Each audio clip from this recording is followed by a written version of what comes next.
Je m'appelle Bernard Pomeroy, j'habite Vauréal depuis 45 ans. À l'époque, Vauréal, c'était un petit village. En 90, nous sommes déjà à 12 000 habitants. La moyenne d'âge à cette époque, 19 ans. Donc vous imaginez le nombre d'enfants à catéchiser, le nombre d'enfants à faire leur première communion. C'était colossal. Et cette communauté, elle a bien eu du mal, forcément, au démarrage, à vivre parce qu'il n'y avait pas de lieu. Donc, on a utilisé des maisons de quartier. Et à ce moment-là, on a fait les messes à l'Agora. L'église a été inaugurée en 95. Dans cette église, il n'y a pas de pilier, donc tout le monde se voit. Et tout le monde peut vivre un temps de communauté fraternelle. Je m'appelle Aïnoa Bienville, je suis une élève en terminale générale. Je prépare mon bac et aussi j'ai la chance de préparer mon baptême cette année. Est-ce que 2 ans de catéchuménat, c'est pas un peu trop long? Alors, d'un côté, c'est long parce que forcément, on est impatient. On est impatient de demander le baptême, à rentrer réellement dans l'église. Et de l'autre côté, ça peut paraître assez court parce qu'on n'a pas tant de séances que ça en soi. Parfois, on a de l'étude biblique et parfois, on va juste travailler sur des dogmes chrétiens, essayer de les comprendre. Ça peut être sur la Trinité. Là, récemment, on a travaillé sur ça. J'aime bien ce côté, on va dire, théologique, où on cherche vraiment à comprendre. Je trouve que c'est important pour grandir dans sa foi, de comprendre aussi pourquoi on croit ça et d'où ça vient. Mes deux parents étaient très fiers justement que je souhaite par moi-même rejoindre l'Église catholique et ils m'ont soutenue dans les démarches. Voilà. Toute ma famille, même mes grands-parents, ils sont très contents. Je m'appelle Steve, je suis ingénieur travaux et au sein de la paroisse, je suis aussi responsable de l'aumônerie lycée. D'accord. C'est le carême qui arrive. Et du coup, pour commencer, je vais vous demander de vous mettre sur le passage de Luc, chapitre 4, s'il vous plaît. J'ai demandé le baptême il y a 4 ans. Donc, juste après le catéchuménat, on m'a invité à être animateur. Et aujourd'hui, je suis responsable du coup de l'aumônerie. Ça me plaît énormément cette mission, cette relation que j'ai avec les jeunes. Vraiment, j'ai pas de mots pour dire ça. Vraiment, c'est vraiment comme une relation fraternelle en fait. Comment ne pas te louer? Comment ne pas te louer? Comment ne pas te louer? Seigneur Jésus. Et maintenant, on fait place à la messe. Je vous laisse nous rejoindre à la parole de Sainte-Claire. Louez soit le Seigneur. Bonjour chers amis téléspectateurs et merci à vous, paroissiens et paroissiennes de Sainte-Claire de Vauréal dans le Val d'Oise, de nous accueillir ce matin. Nous allons vivre avec vous en ce 4e dimanche de Carême le 2e scrutin des catéchumènes qui seront baptisés à Pâques. Parmi eux, nous retrouvons Marie-France Bautier, cette mère de famille dont vous avez fait la connaissance dans notre émission précédant la messe. Le mot scrutin peut porter à confusion, surtout en ce jour d'élection. Il ne s'agit pas d'un vote, mais d'une nouvelle étape dans le cheminement de ces futurs baptisés. Le mot scrutin fait écho au psaume 138. « Tu me scrutes, Seigneur, et tu me connais ». Ce matin, la célébration est présidée par le père Martin de Hédouville, le curé de la paroisse, et l'homélie sera assurée par le père Arnaud Montou.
Au nom du Père et du Fils et du Saint-Esprit.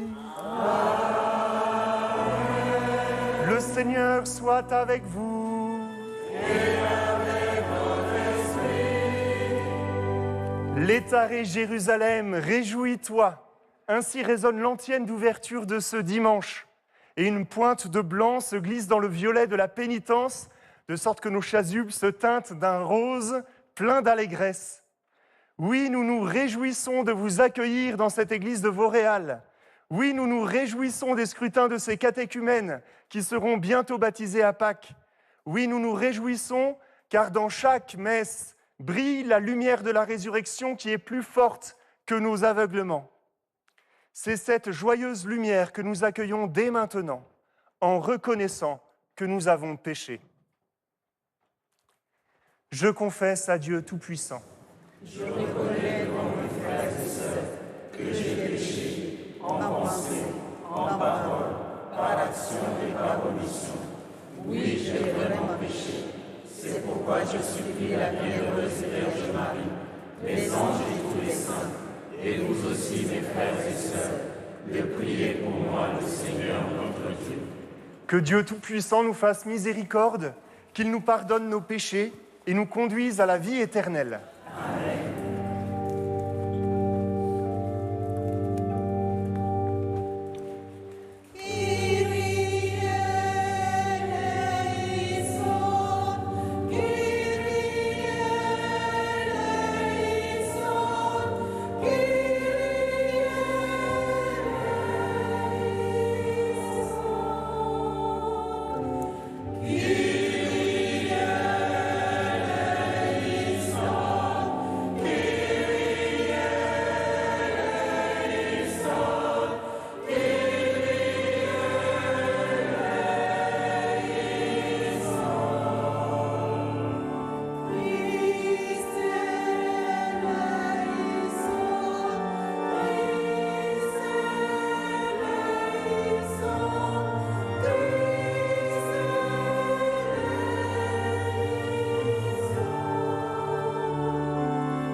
Prions le Seigneur. Dieu éternel et tout-puissant, multiplie les membres de ton Église dans la joie spirituelle, puisque par leur naissance ils appartiennent à la terre, fais que par leur nouvelle naissance ils appartiennent au ciel. Par Jésus-Christ, ton Fils, notre Seigneur, qui vit et règne avec toi dans l'unité du Saint-Esprit, Dieu pour les siècles des siècles. Amen.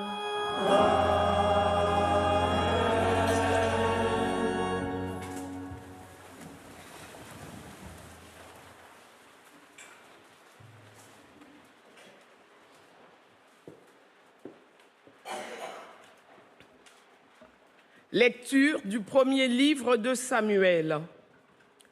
En ces jours-là, le Seigneur dit à Samuel, « Prends une corne que tu rempliras d'huile et pars. Je t'envoie auprès de Jessé de Bethléem, car j'ai vu parmi ses fils mon roi. » Lorsqu'ils arrivèrent et que Samuel aperçut Eliab, il se dit, « Sûrement c'est lui le Messie, lui qui recevra l'onction du Seigneur. » Mais le Seigneur dit à Samuel, « Ne considère pas son apparence ni sa haute taille, car je l'ai écarté. » Dieu ne regarde pas comme les hommes. Les hommes regardent l'apparence, mais le Seigneur regarde le cœur. Jessé présenta ainsi à Samuel ses 7 fils. Et Samuel lui dit, « Le Seigneur n'a choisi aucun de ceux-là. » Alors Samuel dit à Jessé, « N'as-tu pas d'autres garçons ?» Jessé répondit, « Il reste encore le plus jeune. Il est en train de garder le troupeau. » Alors Samuel dit à Jessé, « Envoie le chercher. Nous ne nous mettrons pas à table tant qu'il ne sera pas arrivé. » Jessé le fit donc venir. Le garçon était roux. Il avait des beaux yeux. Il était beau. Le Seigneur dit alors, « Lève-toi, donne-lui l'onction, c'est lui. » Samuel prit la corne pleine d'huile et lui donna l'onction au milieu de ses frères. L'Esprit du Seigneur s'empara de David à partir de ce jour-là. Parole du Seigneur. Nous rendons grâce à Dieu.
Lecture de la lettre de saint Paul apôtre aux Éphésiens. Frères, autrefois, vous étiez ténèbres. Maintenant, dans le Seigneur, vous êtes lumière. Or, la lumière a pour fruit tout ce qui est bonté, justice et vérité. Et sachez reconnaître ce qui est capable de plaire au Seigneur. Ne prenez aucune part aux activités des ténèbres. Elles ne produisent rien de bon. Démasquez-les plutôt. Ce que ces gens-là font en cachette, on a même honte d'en parler. Mais tout ce qui est démasqué est rendu manifeste par la lumière, et tout ce qui devient manifeste est lumière. C'est pourquoi l'on dit « Réveille-toi, ô toi qui dors, relève-toi d'entre les morts, et le Christ t'illuminera. » Parole du Seigneur. Nous rendons grâce à Dieu.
Le Seigneur soit avec vous.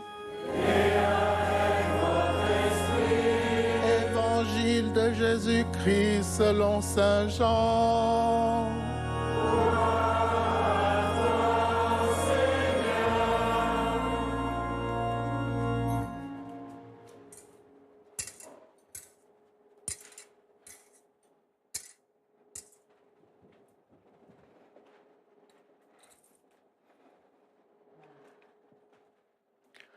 En ce temps-là, en sortant du temple, Jésus vit sur son passage un aveugle de naissance.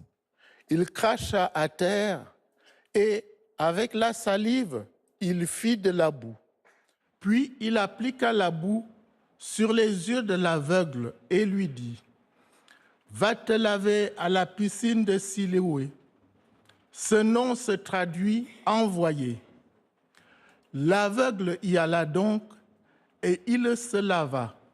Quand il revint, il voyait. Ses voisins et ceux qu'il avait observés auparavant, car il était mendiant, dirent alors : « N'est-ce pas celui qui se tenait là pour mendier ?» Les uns disaient : « C'est lui. » Les autres disaient : « Pas du tout, c'est quelqu'un qui lui ressemble. » Mais lui disait : « C'est bien moi. » On l'amène aux pharisiens, lui l'ancien aveugle. Or, c'était un jour de sabbat que Jésus avait fait de la boue et lui avait ouvert les yeux. À leur tour, les pharisiens lui demandaient comment il pouvait voir.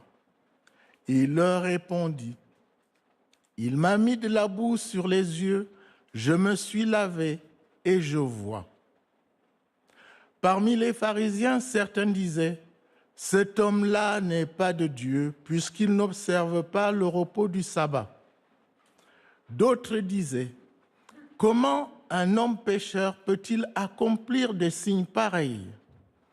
Ainsi donc, ils étaient divisés.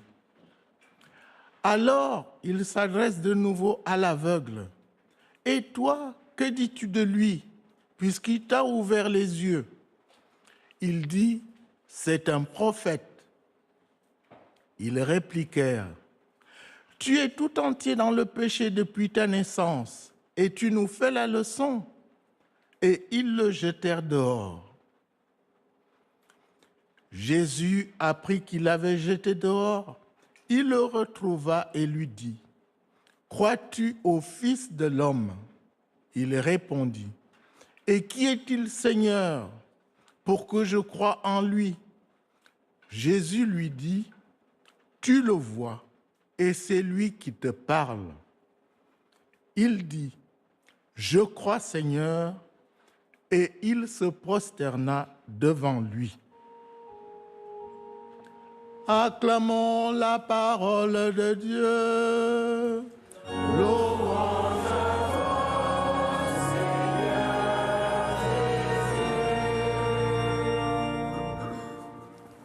C'est le père Arnaud Montou, prêtre du diocèse de Sens-Auxerre, qui prononce l'homélie ce matin.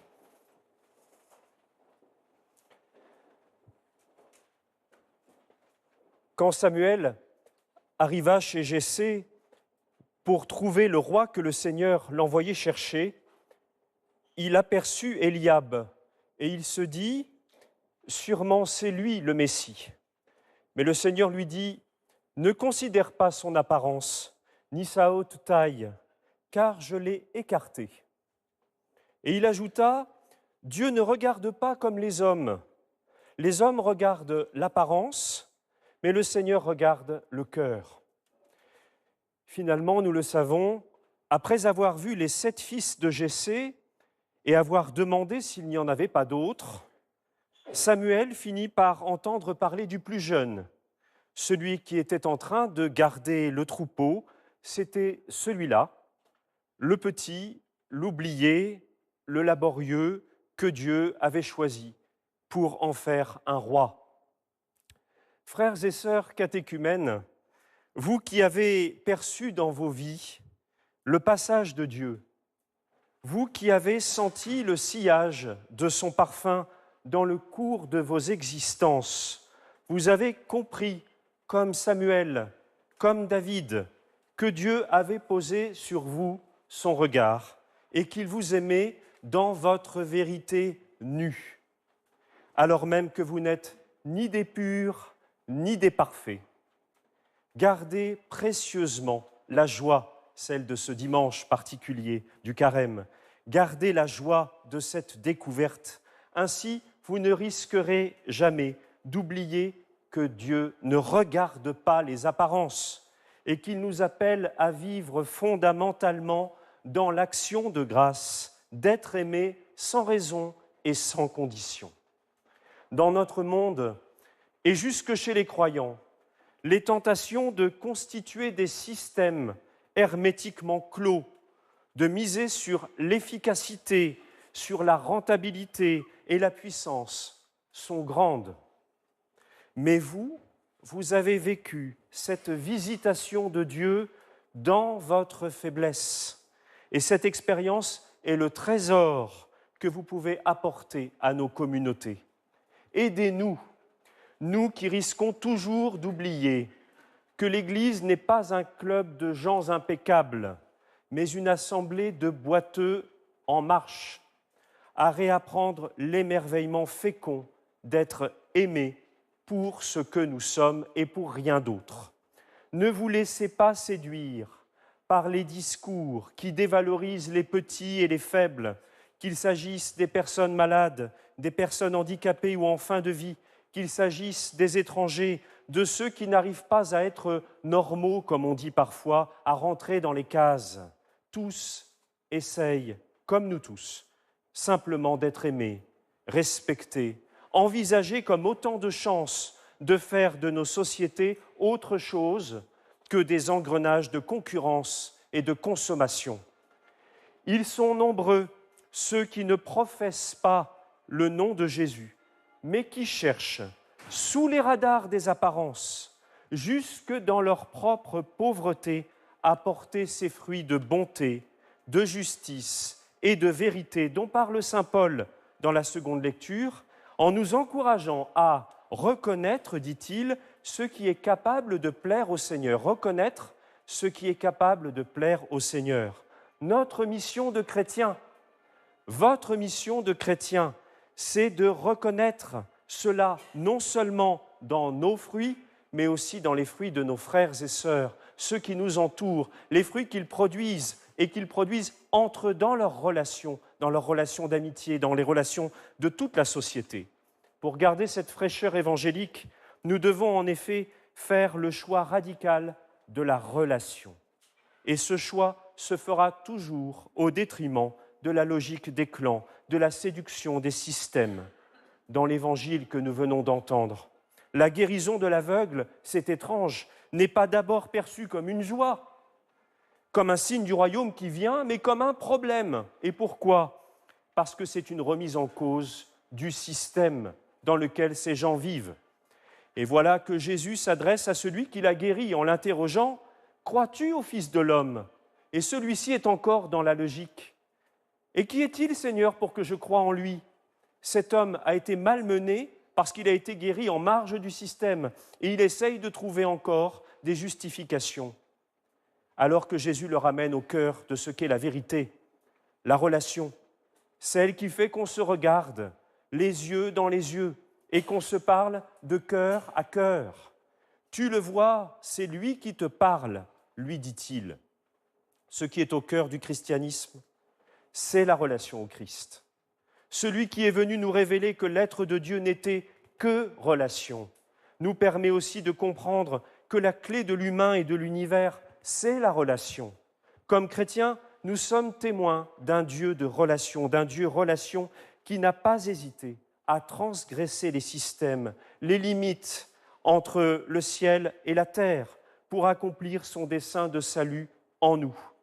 Et nous devons tenir, coûte que coûte, contre la marée des peurs, contre la marée des méfiances irrationnelles et des haines qui troqueraient volontiers le commandement de l'amour du prochain pour des systèmes de valeurs et d'intérêts garantissant la tranquillité et les certitudes. Si nous avons un martyr à vivre en chrétien aujourd'hui, ce sera sans doute celui de la confiance en la relation qui nous fera peut-être passer pour des naïfs ou des idéalistes, mais nous passerons l'épreuve en redisant avec le psalmiste « Si je traverse les ravins de la mort, je ne crains aucun mal, car tu es avec moi. Amen. »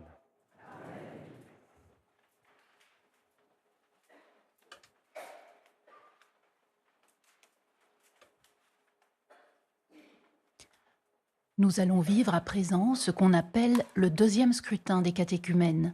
C'est un rite spécifique proposé aux futurs baptisés, au cours duquel ils sont invités à se tourner vers le Seigneur par une conversion sincère et à se laisser fortifier par le Christ, lui qui est le chemin, la vérité et la vie.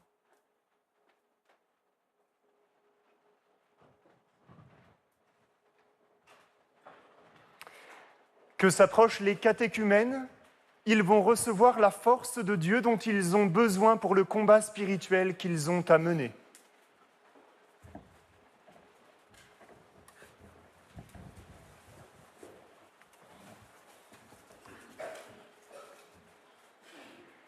Vous qui êtes appelés par Dieu, mettez-vous à genoux, prions devant lui, et ensemble, frères et sœurs, prions pour nos catéchumènes.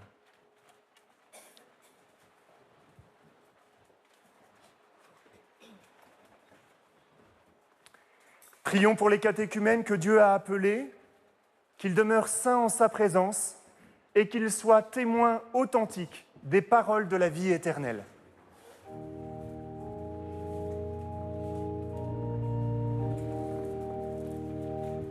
Kyrie eleison, Kyrie eleison.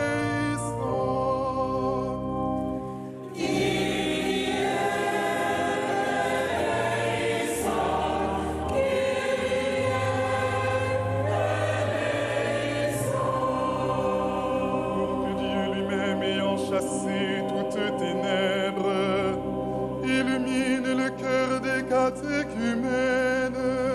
Seigneur, nous te prions.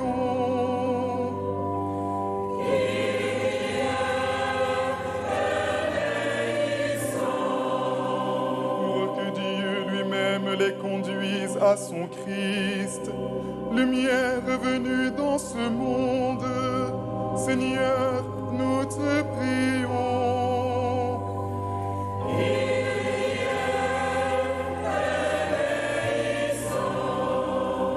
Pour qu'ils ouvrent leur cœur et confessent que Dieu est lumière et vérité.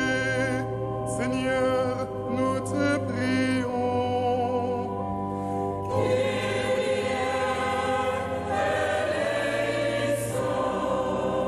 Pour qu'ils soient guéris par lui et ne se laissent pas séduire par l'incroyance de ce monde.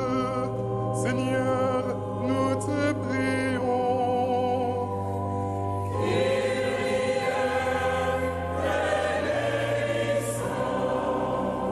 Pour qu'étant sauvés par celui qui a enlevé le péché du monde, ils soient délivrés de l'oppression du péché. Seigneur, nous te prions.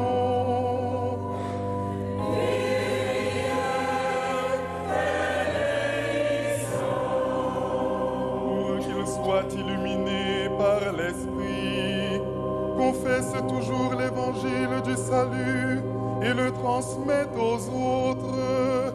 Seigneur, nous te prions.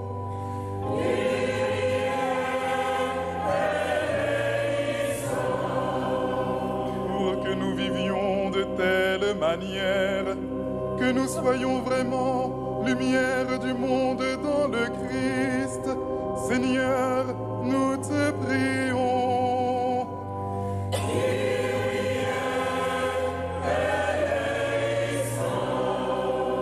Pour tous les habitants du monde, en particulier ceux qui subissent la guerre, que le Dieu créateur les comble de son esprit de paix. Seigneur, nous te prions.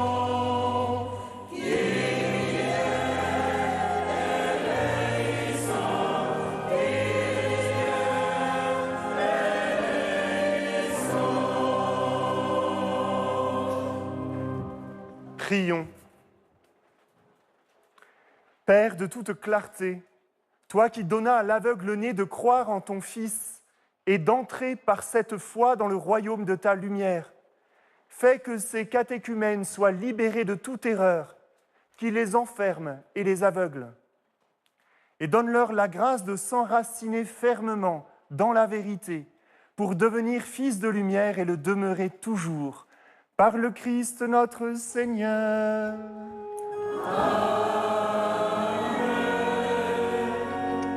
Relevez-vous.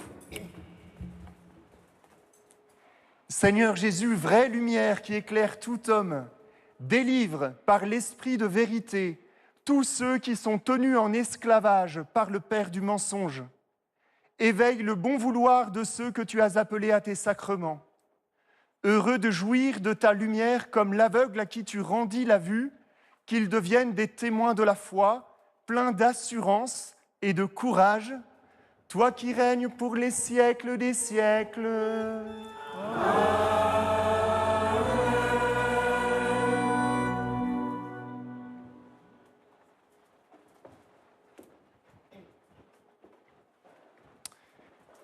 Et pleins de l'Esprit Saint, nous redisons notre foi. Je crois en Dieu, le Père Tout-Puissant, Créateur du ciel et de la terre, et en Jésus-Christ, son Fils unique, notre Seigneur, qui a été conçu du Saint-Esprit, est né de la Vierge Marie, a souffert sous Ponce Pilate, a été crucifié, est mort et a été enseveli, est descendu aux enfers. Le troisième jour est ressuscité des morts, est monté aux cieux, est assis à la droite de Dieu le Père Tout-Puissant, d'où il viendra juger les vivants et les morts. Je crois en l'Esprit Saint, à la Sainte Église catholique, à la communion des saints, à la rémission des péchés, à la résurrection de la chair, à la vie éternelle. Amen.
Prions ensemble au moment d'offrir le sacrifice de toute l'Église.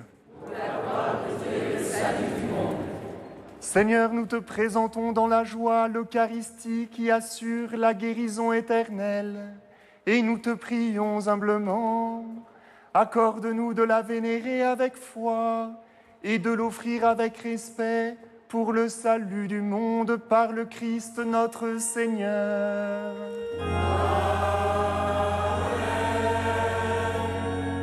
Le Seigneur soit avec vous.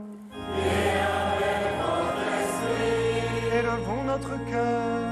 Nous le tournons vers le Seigneur. Rendons grâce au Seigneur notre Dieu. Cela est juste et bon. Vraiment, il est juste et bon pour ta gloire et notre salut de t'offrir notre action de grâce, toujours et en tout lieu. Seigneur, Père très saint, Dieu éternel et tout-puissant, par le Christ notre Seigneur. Par le mystère de son incarnation, il a guidé vers la clarté de la foi l'humanité qui marchait dans les ténèbres. Et par le bain qui fait renaître, il a élevé à la dignité de fils en les adoptant, ceux qui étaient nés esclaves du péché. C'est pourquoi le ciel et la terre t'adorent, ils te chantent le cantique nouveau, et nous-mêmes, unissant notre voix à celle des anges, nous t'acclamons. Sanctus, Sanctus, Dominus, Sanctus, Sanctus, Dominus, Deus Sabaoth. Veni succedi in Deo, gloria tua. Hosanna, Hosanna, in excelsis. Benedictus qui venit nomine Domini. Hosanna, Hosanna, in excelsis.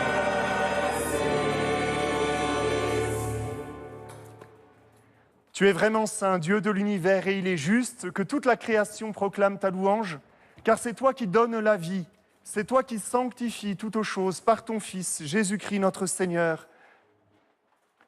Et tu ne cesses de rassembler ton peuple, afin que du levant au couchant du soleil, une offrande pure soit présentée à ton nom. C'est pourquoi nous voici rassemblés devant toi, Dieu notre Père, et dans la communion de toute l'Église, nous célébrons le jour où le Christ est ressuscité d'entre les morts.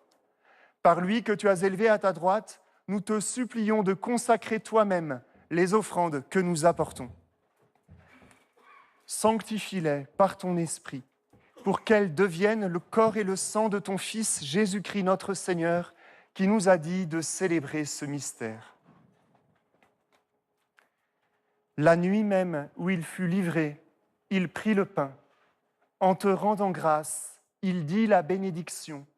Il rompit le pain et le donna à ses disciples en disant : « Prenez et mangez-en tous. Ceci est mon corps, livré pour vous. »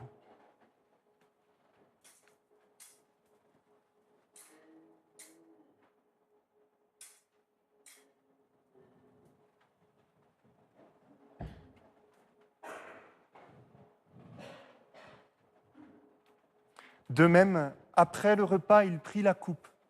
En te rendant grâce, il dit la bénédiction et donna la coupe à ses disciples en disant : « Prenez et buvez-en tous, car ceci est la coupe de mon sang, le sang de l'alliance nouvelle et éternelle, qui sera versé pour vous et pour la multitude en rémission des péchés. Vous ferez cela en mémoire de moi. »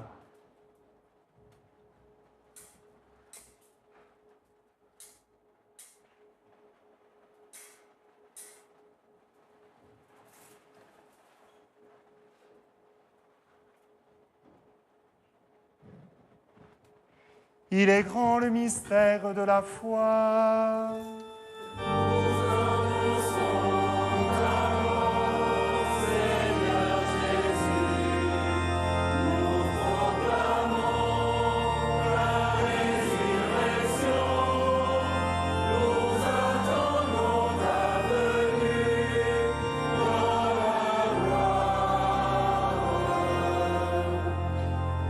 faisant ainsi mémoire de ton Fils, de sa passion qui nous sauve, de sa glorieuse résurrection et de son ascension dans le ciel, alors que nous attendons son dernier avènement, nous t'offrons, Seigneur, en action de grâce, ce sacrifice vivant et saint.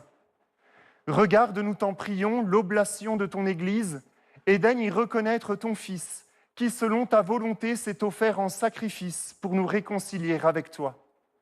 Quand nous serons nourris de son corps et de son sang et remplis de l'Esprit Saint, accorde-nous d'être un seul corps et un seul esprit dans le Christ. Que l'Esprit Saint fasse de nous une éternelle offrande à ta gloire pour que nous obtenions un jour l'héritage promis avec tes élus. En premier lieu, la bienheureuse Vierge Marie, Mère de Dieu, avec Saint Joseph, son époux, les bienheureux apôtres, les glorieux martyrs, Sainte Claire et tous les saints qui ne cessent d'intercéder auprès de toi et nous assurent de ton secours. Et maintenant, nous te supplions, Seigneur, par le sacrifice qui nous réconcilie avec toi, étends au monde entier le salut et la paix.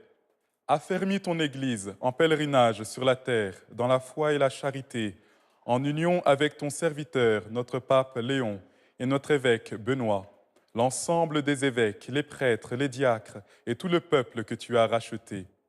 Nous t'en prions, Seigneur, que ta grâce vienne en aide aux parrains et marraines, afin qu'ils guident ces catéchumènes par leurs paroles et leur exemple vers la vie nouvelle dans le Christ notre Seigneur.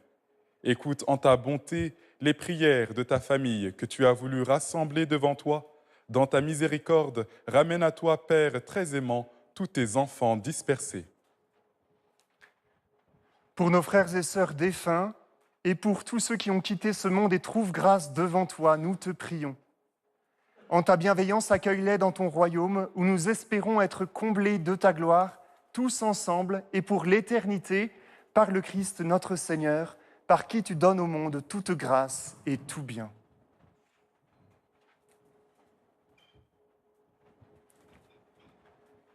Par lui, avec lui et en lui, à toi, Dieu le Père Tout-Puissant, dans l'unité du Saint-Esprit, tout honneur et toute gloire pour les siècles des siècles. Amen.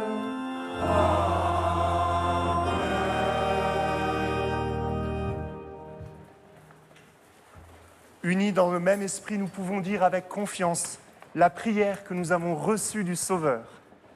Notre Père, qui es aux cieux, que ton nom soit sanctifié, que ton règne vienne, que ta volonté soit faite sur la terre comme au ciel. Donne-nous aujourd'hui notre pain de ce jour. Pardonne-nous nos offenses, comme nous pardonnons aussi à ceux qui nous ont offensés. Et ne nous laisse pas entrer en tentation, mais délivre-nous du mal. Délivre-nous de tout mal, Seigneur, et donne la paix à notre temps. Soutenus par ta miséricorde, nous serons libérés de tout péché, à l'abri de toute épreuve, nous qui attendons que se réalise cette bienheureuse espérance, l'avènement de Jésus-Christ notre Sauveur. Car c'est à toi qu'appartiennent le règne, la puissance et la gloire pour les siècles des siècles. Seigneur Jésus-Christ, tu as dit à tes apôtres, « Je vous laisse la paix, je vous donne ma paix. » Ne regarde pas nos péchés, mais la foi de ton Église. Pour que ta volonté s'accomplisse, donne-lui toujours cette paix et conduis-la vers l'unité parfaite, toi qui vis et règnes pour les siècles des siècles. Amen. Frères et sœurs, dans cette Église ou devant votre écran, que la paix du Seigneur soit toujours avec vous. Et avec votre esprit. Dans la charité du Christ, donnez-vous la paix. Chers téléspectateurs, le Christ, Prince de la paix, vous offre sa paix. Recevez-la dans votre cœur et prenez le temps de la partager autour de vous par un geste, un signe, un sourire. Amen.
Voici l'agneau de Dieu, voici celui qui enlève les péchés du monde.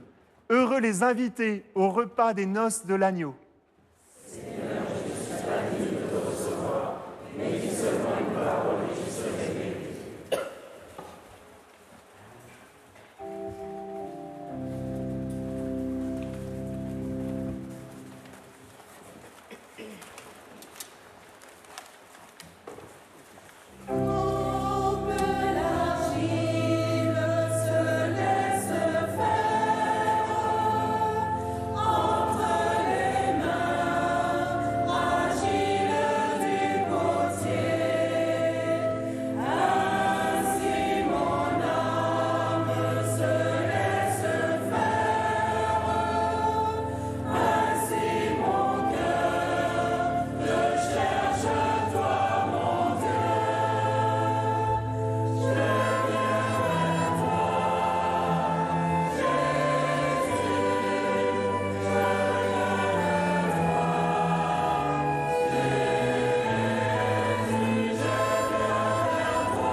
Le corps du Christ.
Cette année, le pape Léon XIV nous invite à vivre ce carême comme un chemin de conversion, dans le silence, le jeûne et l'écoute de la parole.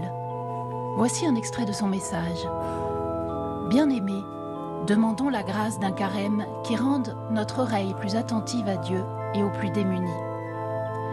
Demandons la force d'un jeûne qui passe aussi par la langue, afin que diminuent les paroles qui blessent et que grandisse l'espace pour la voix de l'autre.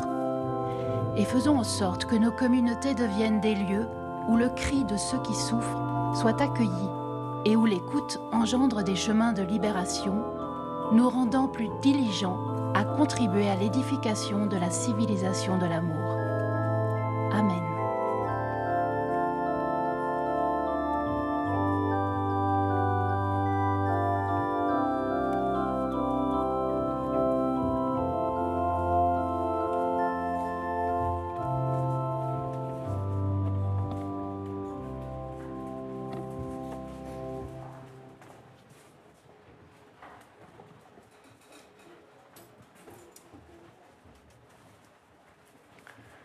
Prions le Seigneur.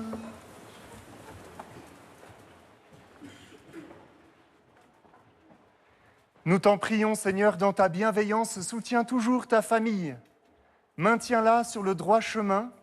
Regarde favorablement celle qui se confie à toi et dans ton inlassable bonté, conduis-la vers le salut par le Christ notre Seigneur. Amen. Le Seigneur soit avec vous.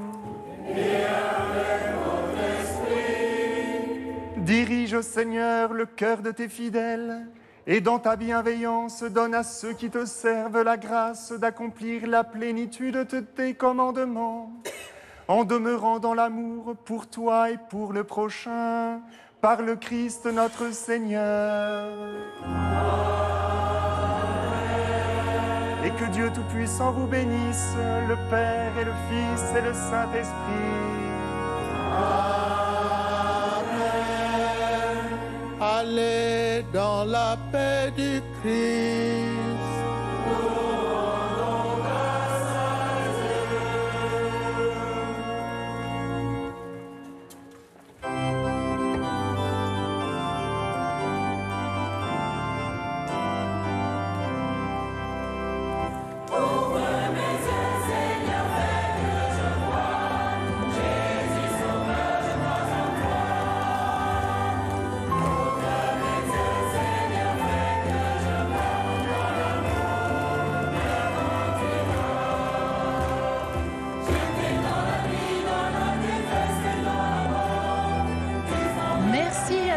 Chers paroissiens et paroissiennes de Vauréal, de nous avoir accompagnés ce dimanche dans notre chemin vers Pâques. Et bonne route à tous les catéchumènes de votre paroisse qui seront baptisés cette année.